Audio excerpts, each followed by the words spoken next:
ও বান্দা, আমি তো রব্বুল আলামিন, কেন ভুলে গেছিস আমাকে? মা গাররাকা বিরাব্বিকাল কারীম, মা গাররাকা বিরাব্বিকাল কারীম। যারা 2 মিনিট ভালোবাসে তাদের জন্য তুই কলিজা কাইটা দেস, আর আমি যে 24 ঘন্টা তোরে ভালোবাসি, যত্ন নিই, আমার কথা কি তোর একবারও মনে পড়ে না রে বান্দা? একবারও কি মনে পড়ে না?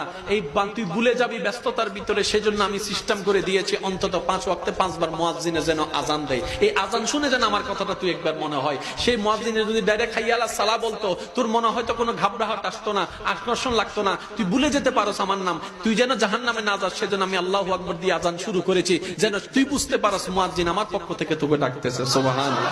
ও বান্দা, মা গাররাকা বিরাব্বিকাল কারীম, আমি কি তোকে সকালে নাস্তার ব্যবস্থা করে দিই নাই? তোর বউয়ে, তোর মা, তোর বোনে হয়তো রান্না করেছে, রেডি করেছে, কিন্তু নাস্তার রিজিকটা তো আমি দিয়েছি। পাউরিটার রিজিক হওয়া তো আমি দিয়েছি, পানিটা তো আমি দিয়েছি, খাওয়ার নিয়ামত তো আমি দিয়েছি, পাকস্থলী তো আমি দিয়েছি, হজম শক্তি তো আমি করিয়েছি। বান্দা সুবহানাল্লাহ। ও বান্দা, তুই যে দুপুর বেলা ঘরে আসবি কিংবা বাহিরে তুই খাবারটা খাবি, সেই খাবারটাকে, ভাতটাকে আজকে যেটা তুই রান্না করে দুপুর বেলা খেয়েছিস, খাবি, ওই খাবারটা তোকে খাওয়ানোর জন্য 6 মাস আগে, 7 মাস আগে আমি অমুক জায়গায় কৃষককে মাঠে নামিয়ে দিয়েছি, দান হিসেবে ওটা তুলেছি।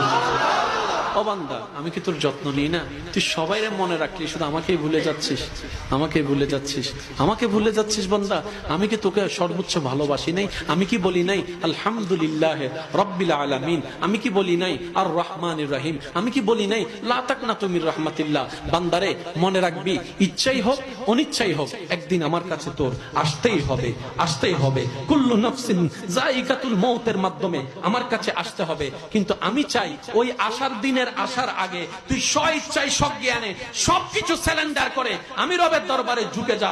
একবার বল তওবা কর, একবার একবার একবার একবার তওবা কর। পৃথিবীর কোনো গুনাহ এমন কেউ নেই মাফ করতে পারে, কিন্তু আমি আল্লাহ চাইলে সেই গুনাহ মাফ করে দিতে পারি। একবার শুধু তওবা কর, একবার কর। তুই শুধু এতটুকু বল, মাওলা ভুল করছি, মাফ করে দাও। তোর এটাই বলা হয়ে যাবে। আফসোস আমাদের জন্য, সে মাওলার দরবার ফেলে আমরা দুনিয়াতে ঘুরতেছি। এবার বলেন, দোষ কাদের? আমি কথাটা শুনি নাই, দোষ কাদের? আর একটা কথা মনে রাখবেন, আমাদের জীবনে যা দুঃখ কষ্ট, বেশিরভাগ দুঃখ কষ্টের জন্য আমরা নিজেরাই দায়ী। এখন অনেকেই জিনিসটা হয়তো মানতে চাইবে না। এবার শুনেন, আমার, আপনার, আমাদের সবার বাঁচার জন্য গাছের দরকার আছে না নাই? জোরে বলেন।